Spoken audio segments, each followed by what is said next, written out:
Assalamualaikum warahmatullahi wabarakatuh. Kali ini saya akan memberikan sedikit motivasi kepada Anda semua.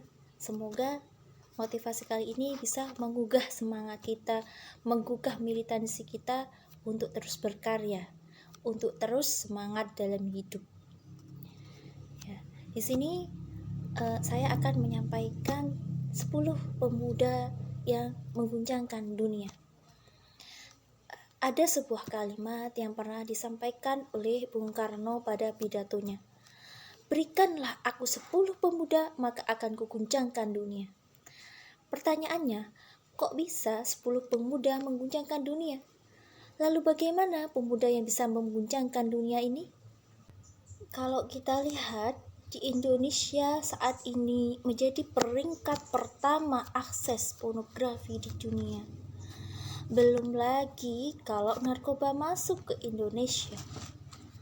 Allah telah berkata dan berfirman dalam Al-Quran yang berbunyi, Kuntum khaira ummatun ukhrijat linnas tu'miruna bil ma'ruf wa tanhauna 'anil munkar wa tu'minuna bih.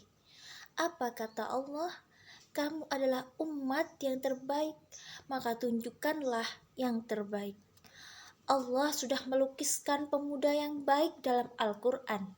Contohnya, Nabi Ibrahim alaihissalam di saat raja dan rakyatnya menyembah patung, dia menghancurkannya. Dan Ashabul Kahfi yang berjumlah 70 orang pemuda. Nabi Daud yang masih belia, beliau bisa membunuh Nabi Jalut yang besarnya seperti raksasa. Dan di zaman Rasulullah SAW, yaitu Ali bin Abi Thalib, Mus'hab bin Umay yang mengislamkan Madinah, Sa'id bin Sabit yang menulis Al-Quran, dan Mus'lah bin Zaid yang bisa mengalahkan Roma. Serta masih banyak sekali pemuda-pemuda yang diterangkan Allah di dalam Al-Quran. Nah, dari sekian pemuda-pemuda yang sudah diceritakan oleh Allah di dalam Al-Quran, dapat kita petik sebagai pelajaran bahwa para pemuda-pemuda jangan pernah merasa takut, jangan pernah merasa minder. Kita mempunyai potensi yang sama dengan orang lain. Kita punya keahlian atau punya potensi, asalkan kita mau menggali potensi-potensi yang kita miliki. Jangan pernah kita merendahkan diri kita sendiri, teman-teman. Jadi kita harus terus untuk belajar dan belajar. Jangan pernah merasa puas. Kita harus bisa mengambil teladan dari para nabi-nabi kita terdahulu. Nabi-nabi kita seperti contohnya Nabi Muhammad SAW.